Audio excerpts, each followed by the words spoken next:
प्रश्न कर सकते हैं, क्या इसकी चिंता आप मत करो, आप अपना काम कीजिए। यद्यपि रूल नहीं है, यद्यपि कानून नहीं है कि बिना सुन्न किए ऑपरेशन हो, लेकिन बाबा की समर्थ थी। अगर मैं ऑपरेशन के समय थोड़ा भी नाक मुंह सिकोड़ूं, थोड़ा भी दर्द का एहसास करूं, तब कहना तुम अपना काम करो। डॉक्टर भी हैरान हो गए। बिना सुन्न का इंजेक्शन लगाए ऑपरेशन हो गया, बाबा को कोई होश नहीं। कैसे ऊंचे संत महापुरुष थे, आत्म साक्षात्कार हो चुका था। देह के टुकड़े टुकड़े कर दिए जाएं तब भी उनको पता नहीं चलता था, इतने बड़े ज्ञानी थे। यही स्थिति आनंदमयी मां की थी। अभी कुछ समय पहले इन्होंने सिर छोड़ा। आनंदमयी मां की भी स्थिति थी। एक दिन सत्संग में सुना रही है, माता वृंदावन में बैठी सत्संग सुना रही है कि मैं शरीर नहीं हूं, मैं आत्मा हूं। एक व्यक्ति ने परीक्षा करी, एक जलता हुआ अंगार आनंदमयी मां के पांव पे रख दिया, उनके ऊपर कोई असर नहीं हुआ। पांव जलने लगा, चमड़ा जब जलने लगा, चमड़े के जलने की बदबू आई, ये क्या हो रहा है। बाद में लगा पता, एक व्यक्ति ने आनंदमयी मां के पांव के ऊपर अंगार रखा था, ये देखने के लिए कि मां कहती है कि मैं शरीर नहीं, मैं तो आत्मा हूं, शरीर से मेरा कोई संबंध नहीं है। देहात्म बुद्धि समाप्त हो चुकी है। अब देखते हैं इसको दर्द होता है कि नहीं होता। मां को कोई दर्द नहीं हुआ, मां को पता ही नहीं चला, और वो घाव, वो निशान अंतिम समय तक आनंदमयी मां के पांव पे रहा। कितनी ऊंची स्थिति है, वहां सुख और दुख दोनों का भान नहीं होता। मीठा खिला दो चाहे कड़वा खिला दो, कोई ज्ञान नहीं होगा। इतनी ऊंची स्थिति होती है ज्ञान की। हां, कभी कभी वो प्रकृतिस्थ हो सकते हैं। जब परमात्मा को ज्ञानियों से संसार का कोई कार्य कराना हो, कोई लीला करानी हो, तब ज्ञान की भूमिका से नीचे उतार करके उनको, उनसे समाज की सेवा ले सकते हैं, वो तो अलग विषय है। बाबा इसी इतनी ऊंची स्थिति में पहुंच चुके थे, देहगत भावना समाप्त हो चुकी थी, देहात्म बुद्धि बिल्कुल समाप्त। इतनी ऊंची अवस्था में बाबा, ये 22 साल का सन्यासी पहुंचा हुआ था। भाई हनुमान प्रसाद पोद्दार जी ने देखा कि कोई सन्यासी मेरे द्वार पर आए हैं, और भीतर से सेठ जी से तारे मिल चुकी थी कि सेठ जी ने यहां किस लिए भेजा, सब जान चुके थे। भाई हनुमान प्रसाद पोद्दार जी जाति से बनिया है, और ये युवा सन्यासी जाति से ब्राह्मण है। और वर्ण के हिसाब से देखा जाए, आश्रम के हिसाब से देखा जाए, तो भाई जी सदगृहस्थ है, और सामने जो युवा सन्यासी हैं वो सन्यासी हैं। सन्यासी का दर्जा ऊंचा है, सन्यासी गृहस्थों के लिए पूजनीय होता है।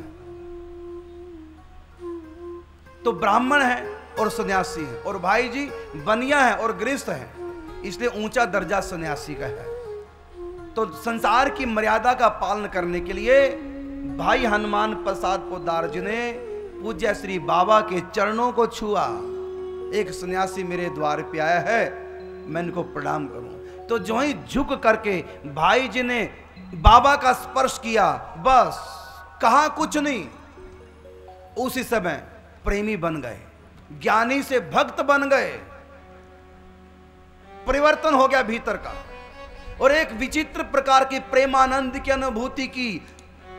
पहले उनको लगता था कि ब्रह्मानंद से आगे कुछ नहीं, आत्म से आगे कुछ नहीं। आत्म साक्षात्कारी महापुरुष थे, ब्रह्म का आत्म रूप से साक्षात्कार कर चुके थे। उनको लगता था इस शांति से आगे और कोई सुख नहीं। लेकिन जो ही भाई जी ने स्पर्श किया बाबा का, अब बाबा को जिस सुख की अनुभूति हुई, बाबा को लगने लगा कि सेठ जयदयाल गोंदका ने जो कहा था कि निराकार तत्व से आगे भी कुछ है, ज्ञान से आगे भी कुछ है, तो निराकार तत्व की, ज्ञान की तो मुझको प्राप्ति हो चुकी थी, लेकिन आज मैं जिस आनंद की अनुभूति कर रहा हूं, ये आनंद तो निराकार परमात्मा में नहीं था, ये आनंद तो आत्मा में नहीं था। आज मैं विचित्र प्रकार के आनंद की अनुभूति कर रहा हूं, और ये ऐसा विचित्र आनंद जो प्रतिक्षण बढ़ रहा है। वो आनंद तो शांत था, वो आनंद तो एक रस था, वो आनंद तो अखंड रस था, लेकिन ये विचित्र प्रकार का आनंद, ये प्रतिक्षण वर्धमानम आनंद है। भाई जी ने कुछ समझाया नहीं था कि निराकार से भी आगे साकार है, ज्ञान से आगे भक्ति है। ये अपने श्रीमुख से भाई जी ने कुछ कहा नहीं था, बस अपने प्रभाव से, अपनी दिव्य शक्ति से स्पर्श करके उस युवा सन्यासी को और इतना बड़ा महापुरुष बना दिया। प्रेमी बन गए, राधा कृष्ण के भक्त बन गए। बाद में तो केवल राधा राधा जपते थे। कितने साल तक तो उन्होंने राधा शब्द के सिवा कुछ बोला ही नहीं, बस राधा राधा, बस नाम ही पड़ गया राधे बाबा। 1992 में अभी कुछ समय पूर्व में श्री छोड़ा है। श्री छोड़ के निकुंज में अपने प्रिया प्रीतम के पास, राधा माधव के पास चले गए। तो बाबा निराकारी थे, ज्ञानी थे। ज्ञान के बाद भक्ति में, ज्ञान को छोड़ दिया। भक्ति बहुत ऊंची वस्तु है। गुरुवाणी में भी आया है, योगी पावे योग से, सुनना ध्यान से, योगी पावे योग से और ज्ञानी लेह विचार। बुद्धि में विचार होता है, ज्ञानी। योगी पावे योग से, ज्ञानी लेह विचार, और नानक पावे भक्ति से, जाको प्रेम आधार। हृदय में प्रेम होता है। फिर सुनो इस दोहे को, चौपाई को। ये दोहा है, ज्ञानी पावे ज्ञान से, योगी पावे योग से, ज्ञानी लेह विचार, और नानक पावे भक्ति से, जाको प्रेम आधार। यहां भक्ति को ऊंचा बताया है। गुरुवाणी में ज्ञान से भी आगे भक्ति को ऊंचे बताया है। अद्वैत से आगे द्वैत को ऊंचा बताया है। कई योगियों ने योग से पाया है, ज्ञानियों ने विचार पूर्वक पाया है, लेकिन मैंने कैसे पाया है? ना ज्ञान से, ना योग से, भक्ति से पाया है। और कौन सी भक्ति? नानक पावे भक्ति से और जाको प्रेम आधार। वो भक्ति, प्रेमा भक्ति, जिसको हमारे यहां बोला गया है, प्रेमा भक्ति। मैंने प्रेमा भक्ति से परमात्मा को पाया। भक्ति ऊंचे है। भक्ति का अर्थ है प्यार करना, संसार से नहीं, परमात्मा से। और जहां प्यार है वहां पर भगवान साकार है।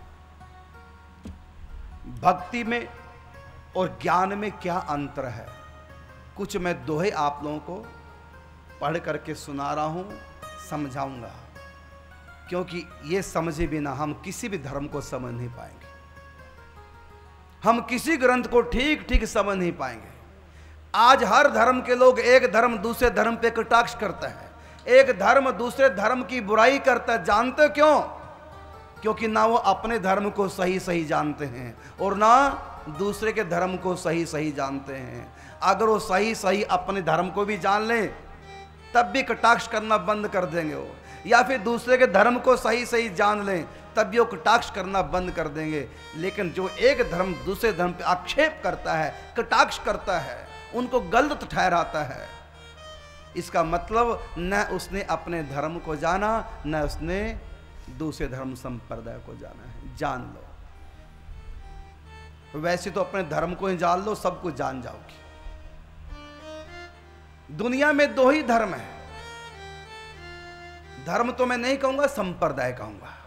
धर्म तो एक ही है, धर्म कभी दो नहीं होते हैं। धर्म तो एक ही है, संप्रदाय दो है, उपसंप्रदाय अनेक है। धर्म किसको बोलते हैं? वो सब धर्मों को एक ही है, सब संप्रदायों का एक ही धर्म है। जैसे उदाहरण के रूप में माता पिता की सेवा करनी चाहिए, इसको क्या कहेंगे? धर्म। अब बताओ, ये धर्म हिंदुओं का है या ईसाइयों का है? बोलो, ये सब का एक है कि अलग अलग है? ये सब का एक धर्म है। कभी किसी जीव को सताना नहीं चाहिए, ये धर्म है। अहिंसा परमो धर्मः। किसी भी जीव को सताना नहीं चाहिए, किसी जीव को दुख नहीं देना चाहिए, इसको क्या बोलेंगे? धर्म। ये धर्म किसका है? सबका है और सबका एक ही जैसा है। तो तो धर्म कभी दो नहीं होते, धर्म एक ही होता है और वो सबका बराबर होता है। 2 और 2 4, 2 और 2 4, इसको धर्म कहते हैं। ये सब के लिए है बराबर। दही को मथो मक्खन निकल आता है। बोलो मैं सच कह रहा हूं कि झूठ? दही को मथो तो मक्खन निकल आता है। मैं सच कह रहा हूं कि झूठ? सच कह रहा हूं। बस ये धर्म है और ये हमारे लिए के सब के लिए है। हर संप्रदाय के लोगों के लिए यही बात सच है। जो सत्य है उसी को धर्म कहते हैं और जो धर्म है उसी को सत्य कहते हैं। इसलिए धर्म को सत्य धर्म भी कहा। इस धर्म को सनातन धर्म भी कहते हैं। और ये सनातन धर्म या सत्य धर्म ये सब संप्रदायों का एक ही जैसा होता है। जैसे सब देशों के लोगों के लिए पृथ्वियां कितनी हैं? बोलो, एक ही पृथ्वी है। पृथ्वी एक है और देश अनेक है। इसी प्रकार धर्म सबका एक है और संप्रदाय सबके अनेक हो सकते हैं। धर्म को त्याग करके संप्रदाय नहीं हो सकते।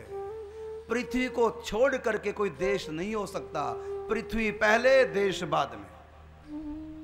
अगर कोई कहे मैं पूरी धरती को मिटा दूंगा, अगर तू पूरी धरती को मिटाएगा तो खुद कहां रहेगा? सबकी धरती एक है, देश अनेक हो सकते हैं, धरती एक ही है। इसी प्रकार संप्रदाय अनेक हो सकते हैं लेकिन धर्म एक ही होता है। वो सबका साझा है, वो सबका एक है। जब जो व्यक्ति धर्म के तत्व को जान गया, क्या वो कभी किसी का विरोध कर सकता है? किसी की हिंसा कर सकता है? किसी को मार सकता है? अगर कोई किसी का बुरा सोचता है, किसी संप्रदाय का बुरा सोचता है, इसका मतलब है वो अधार्मिक है, वो धर्म के तत्व को नहीं जानता। धर्म सबका एक होता है। सत्य कहो चाहे धर्म कहो, सबका बराबर है। ये धरती सबकी है, ये सूर्य चांद सबके एक जैसे हैं, ये नदियां सबके लिए है, ये हवाएं सबके लिए एक है, अलग अलग नहीं। क्यों? ये उस परम तत्व के हाथ में है, ये परम सत्य की वस्तुएं हैं, इसलिए सबकी एक है। धर्म कभी दो नहीं हो सकते, धर्म हमेशा एक रहता है। हाँ, संप्रदाय मुख्य रूप से दो हैं और उप संप्रदाय बहुत हैं। तो दो कौन से संप्रदाय? एक ज्ञान, एक भक्ति। एक को अद्वैत कहेंगे, एक को द्वैत कहेंगे। एक में शांति मिलती है, एक में आनंद मिलता है, सुख जिसको बोलते हैं। अब सुनो, कुछ मैं दोहे सुना रहा हूं, कॉपी पेन किसी के पास हो इनको लिख लो। अभी 3 दिन पहले मैंने कथा सुनाई थी, पति को बस में करने का मंत्र। एक माता अपने बेटे से कह रही है, अब देख, और टीवी में कथा सुन रही थी, हिमाचल की बात है, और टीवी में कथा हमारी सुन रही थी। अपने बेटे से बोली कि मैं कॉपी पेन ला रही हूं और कहीं महाराज जी मंत्र ना बता दें, तुम याद रखना। अब मैं कॉपी पेन ला रही हूं, कौन सा मंत्र बताएंगे? पति को बस में कर देगा। मंत्र याद है कि नहीं? बोलो, मंत्र आप लोगों को बताया था। क्या मंत्र है? पति कहे सो कीजिए, वो आप ही बस होए। ये जप करने के लिए नहीं है। कल भी एक फोन आया था, हमारे किशोर शरण जी ने अटेंड किया, कहा महाराज जो मंत्र है पति कहे सो कीजिए, वो आप ही बस होए, इसको कैसे जप करना है?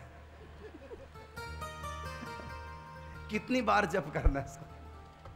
अरे जप नहीं करना है, इस बात को मानना है। तुमरो मंत्र विभीषण माना और लंकेश्वर भय सब जग जाना। तो विभीषण ने कौन सा मंत्र लिया था? हनुमान जी से लिखा ना हनुमान चालीसा में कि तुमरो मंत्र विभीषण माना। मंत्र का मतलब युक्ति, मंत्र का मतलब मंत्रणा, मंत्र का मतलब एक पवित्र विचार, मंत्र का मतलब गाइडेंस। तुमरो मंत्र विभीषण माना और लंकेश्वर भय सब जग जाना। युक्ति बताई थी विभीषण को राम जी का भजन करो, राम जी की शरण में आओ। ये युक्ति, ये मंत्रणा, ये मंत्र। और जो मंत्रणा देते हैं उनको मंत्री बोलते हैं।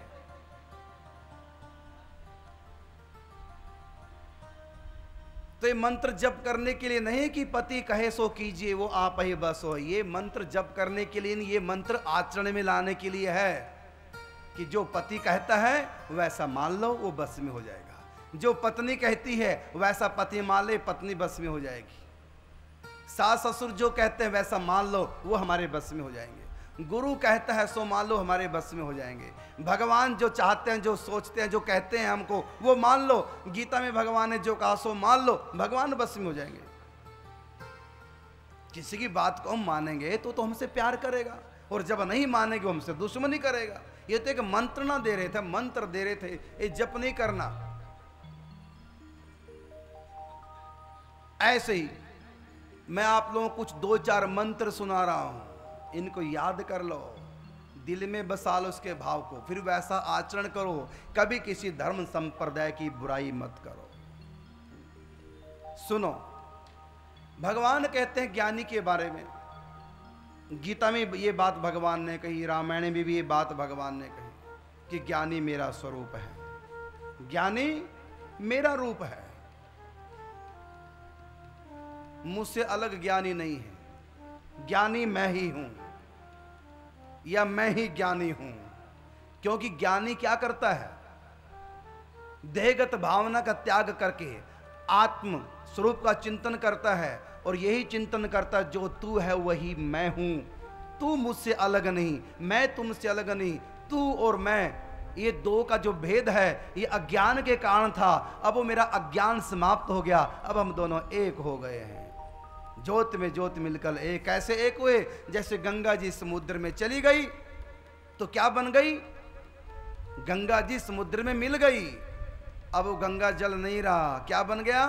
समुद्र हो गया। अब गंगा जी और समुद्र दो नहीं रहे, दोनों का जल एक ही हो गया, उसका नाम हो गया समुद्र। इसी प्रकार आत्मा परमात्मा में लीन हो गई, या कह लो परमात्मा आत्मा में समा गए, या कह लो आत्मा को उसको अपना सहज स्वरूप प्राप्त हो गया, तो दोनों एक हो गए। जब दोनों एक हो गए, अब यहाँ प्यार नहीं कर सकते, क्योंकि प्यार करने के लिए तो अलग अलग होना जरूरी है, दो का होना जरूरी है। भक्ति हमेशा दो के बीच में होती है, और ज्ञान दोनों को एक कर देता है। तो इसलिए भगवान ने रामायण में भी कहा ज्ञानी मेरा रूप है, 4 प्रकार के मेरे भक्त हैं। तो भगवान कहते ज्ञानी मेरा रूप है, और भक्त मेरा रूप नहीं है, बल्कि भक्त तो मेरा है। भक्त मैं नहीं हूं, मैं का मतलब मेरा निज स्वरूप, वो तो मेरा है। अच्छा आप बताओ मेरी माता, मैं से प्यार होता है या मेरे से प्यार होता है? मैं का मतलब मैं, आत्मा, मैं से प्यार होता है या जो मेरा है उससे प्यार होता है? मां मैं हूं या मेरी है? बोलो, मेरी है। पिता मैं हूं या पिता मेरा है? बेटा मैं हूं या बेटा मेरा है? मैं बेटा थोड़ी हूं, बेटा मेरा है। मेरा भाई, मेरा बाप, मेरी मां, मेरी बुआ, मेरी चाची, मेरी नानी, मेरे गुरु, मेरे भगवान, मेरा मित्र। जहां भी मेरे शब्द का प्रयोग होता है, इसका मतलब वो मेरा जो है वो मैं नहीं हूं, वो अलग है। जहां मेरापन है वहां प्यार है, और मेरा और मैं दोनों में बहुत अंतर है। ज्ञानी मैं हूं, ओनली आई, और भगत मैं और तू दो है। मैं और भगवान, मैं और भगवान, ये है भक्ति। केवल मैं, भगवान भी मैं ही हूं, आत्मा ही परमात्मा है। जहां केवल मैं, वो ज्ञान की उपासना। तो इसलिए भगवान ने कहा ज्ञानी मेरा रूप है, और भक्त राधिका जान। भक्त कौन है? राधा स्वरूप है। ज्ञानी की आत्मा परमात्मा है, और भगत की आत्मा भगवान की शक्ति है, भगवान का अंश है। या भगवान उसको कहेंगे मेरा। ज्ञानी के लिए भगवान कहेंगे, भगवान से कोई पूछे कि ज्ञानी आपका क्या लगता है, तो भगवान कहेंगे कुछ नहीं लगता, हो तो मैं ही हूं। मैं का क्या लगेगा? भगत के बारे में पूछे, भगत आपका क्या लगता है? तो कहा कि मेरे तेरे नाते अनेक मानिए जो भावे। तो प्रेम में तो बहुत प्रकार के नाते होते हैं, माँ से प्रेम, पिता से प्रेम, पत्नी से प्रेम, बच्चों से प्रेम, मित्र से प्रेम। तो प्रेम तो बहुत तरह के संबंध हैं। ये तो ज्ञानी जो और भक्त जो मानेगा सो मैं उसको मानने लग जाऊंगा। जाकी भावना, जाकी रही भावना जैसी, प्रभु मूर्त देखी तीन तैसी। जिसकी जैसी भावना है, बस इतना पता कि भगत मेरा है।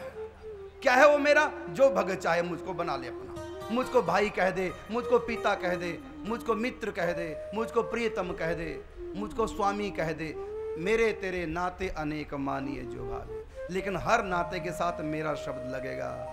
मेरे तो गिरधर गोपाल दूसरो न कोई, जाके सिर मोर मुकुट मेरो पति सोए। तो हम मेरा शब्द लगा है, कृष्ण मेरा है। जहां मेरेपन का भाव है उसको भक्ति कहते हैं, और जहां केवल मैं ही मैं हूं उसको ज्ञान कहते हैं। इसलिए कहा कि ज्ञानी मेरा रूप है, भक्त राधिका जान। मैं मेरा एक भेद है, जाने रसिक सुजान। ज्ञानी और भगत में क्या भेद है? ज्ञानी मैं है और भगत मेरा है। तो कहा मैं मेरा एक भेद है, जाने रसिक जान। अच्छा, जब दोनों का सिर छूटेगा, भगत का भी और ज्ञानी का भी, जब दोनों का सिर छूटेगा तो दोनों की आत्मा कहां जाएगी? यह उत्तर अगली इसमें भगवान दे रहे हैं, अगले दोहे में, कि ज्ञानी का जब सिर छूटेगा, क्यों? ज्ञानी मैं हूं, मेरा नहीं है ज्ञानी, मैं हूं ज्ञानी, इसलिए वो मेरी आत्मा में लीन हो जाएगा, वो मैं ही बन जाऊंगा। इसलिए ज्ञानी का जब सिर छूटेगा वो परमात्मा के अंदर लीन हो जाएगा। और जब भगत का सिर छूटेगा वो भगवान के अंदर लीन हो करके वो एक नहीं होगा, क्योंकि अगर भगवान के अंदर लीन हो गया तो भगवान से प्रेम कैसे कर पाएगा? प्रेम के लिए तो दो का होना जरूरी है।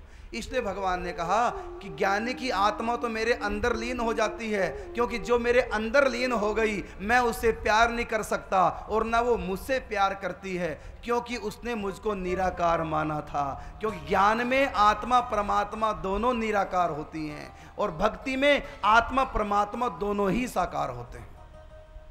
साकार में प्यार है, निराकार में ज्ञान है। देखिए, एक बात बताता हूं, उदाहरण के रूप में अच्छी प्रकार से आप समझ जाएंगे। माँ के दो बेटे हैं, माँ के दो बच्चे हैं, एक गर्भ के अंदर है और एक माँ के पास बाहर है, गोद में है। दो बच्चे हैं माँ के। गोद के बच्चे को कहा जाए कि माँ कैसी है, वो व्याख्या कर देगा, माँ बड़ी सुंदर है, माँ बहुत प्यार करती है, माँ बहुत अच्छी है। और अब गर्भ के बच्चे को पूछा जाए माँ कैसी है, वो कहेगा कौन माँ, मैंने तो कभी देखा नहीं, माँ तो निराकार होती है, माँ तो कभी दिखती ही नहीं, माँ तो निरंजन है। गर्भ का बच्चा इसके सिवा कुछ बोल पाएगा? गर्भ के बच्चे को कहा जाए अपनी माँ की व्याख्या करो, माँ कैसी होती है, क्या बच्चा कह सकता कि माँ का कोई रूप रंग होता है? जो गर्भ का बच्चा है वो माँ के रूप रंग की व्याख्या नहीं करेगा, वो तो यही कहेगा माँ तो निराकार होती है, माँ को ना मैंने देखा और ना माँ कभी दिखती है। हाँ, माँ पालन पोषण करती है, माँ की सत्ता तो है क्योंकि गर्भ के अंदर है, माँ का स्पर्श तो प्राप्त कर ही रहे हो कि होती है कोई माँ जो हमारा भरण पोषण कर रही है मेरा, लेकिन उसका कोई रूप रंग नहीं होता, उसका कोई आकार नहीं होता। वो गर्भ का बच्चा यही व्याख्या करेगा माँ की, क्योंकि उसने माँ को कभी देखा नहीं और माँ को देख सकता नहीं, और माँ का प्यार उसको कभी मिल सकता नहीं। और जो गोद का बच्चा है वो माँ की व्याख्या करेगा, माँ बड़ी सुंदर होती है, माँ का स्वभाव बड़ा प्यारा होता है, माँ मुझसे बहुत प्यार करती है, माँ मेरा बहुत ध्यान रखती है, माँ मुझको बहुत सुख देती है। वो तो न जाने क्या क्या व्याख्या कर देगा माँ की। जो गोद का बच्चा है, जो पास रहने वाला बच्चा है, तो पास रहने वाला बच्चा उसको माँ का प्यार मिलता, वो भगत है। माँ के गोद का बच्चा माँ का भक्त, और माँ के गर्भ में जो बालक है वो भगत नहीं है, वो ज्ञानी है। पालन दोनों का कर रही है माँ, गर्भ के बच्चे का भी पालन करती है, गोद के बच्चे का भी पालन करती है, दोनों की सुरक्षा करती है। दोनों का ख्याल रखती है, लेकिन मां गर्भ के बच्चे से प्यार नहीं कर सकती। मां गर्भ के बच्चे को गोद नहीं उठा सकती। मां गर्भ के बच्चे को अपनी छाती का दूध नहीं पिला सकती, अपना प्यार नहीं दे सकती। पेट दोनों का भरती है, गर्भ के बच्चे को भी भूखा नहीं रहने देगी, गोद के बच्चे को भी भूखा नहीं रहने देगी, दोनों का पालन पोषण करेगी। गर्भ के बच्चे का भी पेट भरेगा, गोद के बच्चे का भी भरेगा, लेकिन दोनों में अंतर है क्या? गर्भ के बच्चे को स्वाद नहीं आएगा खाने का, खाली पेट भर जाएगा, स्वाद नहीं आएगा। और गोद के बच्चे को खाने पीने का भी स्वाद आएगा और गर्भ के बच्चे की तरह पेट भी भर जाएगा। उसके बाद दोनों बातें।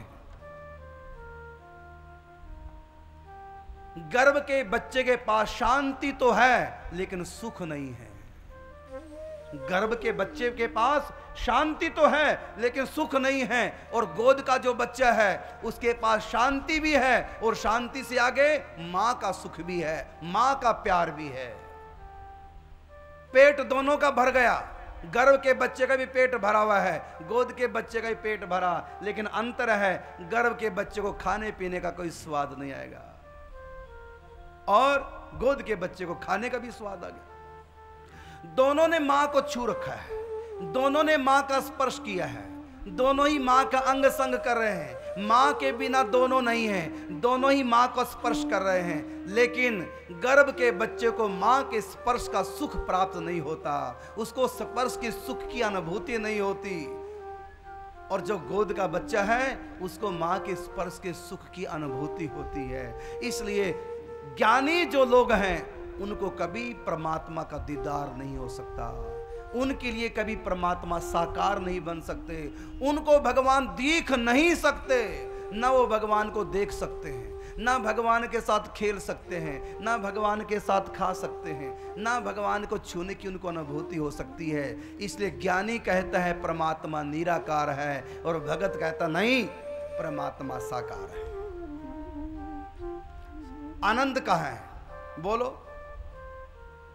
देखो तुमको भूख लगी है, हम ऐसा इंजेक्शन लगा दें तुमको कभी भूख ना लगे, ये स्थिति बढ़िया है? या तुमको बढ़िया बढ़िया खिला के तुम्हारी भूख मिटा दें? दोनों में क्या चाहते हो? इंजेक्शन लगा के भूख मिटा दें या बढ़िया बढ़िया खिला के भूख मिटा दें? दोनों में से कौन सी स्थिति चाहते हो? इंजेक्शन लगाकर भूख तो मिट जाएगी लेकिन स्वाद तो नहीं आएगा, और खा करके जो भूख मिटेगी, भूख भी मिट गई, संतुष्टि भी हो गई, उदर पूर्ति होने से शांति भी मिल गई और साथ में स्वाद भी आ गया खाने का। तो भगत को स्वाद आता है, प्रेम रस का रसास्वादन भगत करता है। ज्ञानी परमात्मा के रस का रसास्वाद नहीं करता, ज्ञानी आत्म स्वरूप में स्थित है, ज्ञानी आत्मा में रमण करता है, ज्ञानी आत्मा राम है, आप्त काम है। लेकिन भगत इससे भी आगे है, उसको प्यार की भूख लगती है, उसको परमात्मा का प्यार मिलता है। गर्भ के बच्चे को कभी प्यार की भूख नहीं लगती, प्यार की भूख लगती है जो गर्भ से बाहर है, उसको प्यार की भूख लगती है। इसलिए ज्ञानी कभी रो नहीं सकता भगवान के विरह में, ज्ञानी को कभी भगवान का विरह नहीं हो सकता, क्योंकि ज्ञानी जिसको ज्ञान हो चुका है, जिसको आत्म साक्षात्कार हो चुका है, वो परमात्मा का प्यार नहीं पा सकता, वो परमात्मा के लिए रो नहीं सकता, क्योंकि उसके परमात्मा वो आत्मा ही परमात्मा है। निराकार के लिए क्या कह के रोएगा? वो तो बेचारा ज्ञानी ये कह के भी नहीं रो सकता प्रभु आप दर्शन दे दो, ये भी नहीं कह सकता, क्योंकि दर्शन कैसे देंगे, वहां तो भगवान निराकार है। ज्ञानी तो बेचारा ये भी नहीं कह सकता कि प्रभु आकर मुझको गले लगा लो, मेरे गले से लग जाओ, वो बेचारा ज्ञानी ये भी नहीं कह सकता, क्योंकि ज्ञानी का भगवान निराकार है, निराकार का तो गला ही नहीं है जो लगाए गले से। निराकार को मानने वाला तो भगवान का चरणामृत नहीं पी सकता, चरण नहीं धो सकता, क्योंकि निराकार के चरण ही नहीं है। जहां निराकार माना गया वहां शांति तो मिल जाती है, लेकिन प्यार नहीं भगवान का मिल सकता। उदाहरण के लिए एक पत्नी का पति परदेश रहता है, परदेश गए, पति से टेलीफोन किया, मेरे लिए एसी लगवा दो, गर्मी आ रही है। वहीं से पति ने दुकानदार को फोन कर दिया, व्यक्ति को नियुक्त कर दिया, घर में एसी लगा दिया, अब ठंडी ठंडी हवाएं खा रही है। 2-4 दिन के बाद फिर फोन किया, एक फ्रिज भी घर में होना चाहिए। परदेश गए पति ने, वहीं से फोन कर दिया, घर में फ्रिज की व्यवस्था हो गई। फिर फोन किया, मुझको अमुक वस्तु चाहिए, अमुक वस्तु चाहिए। पति वहीं रहा, परदेश में ही, वहीं से फोन कर करके व्यवस्था करने लगा, लेकिन स्वयं नहीं आया। पति का प्यार नहीं मिला उसको।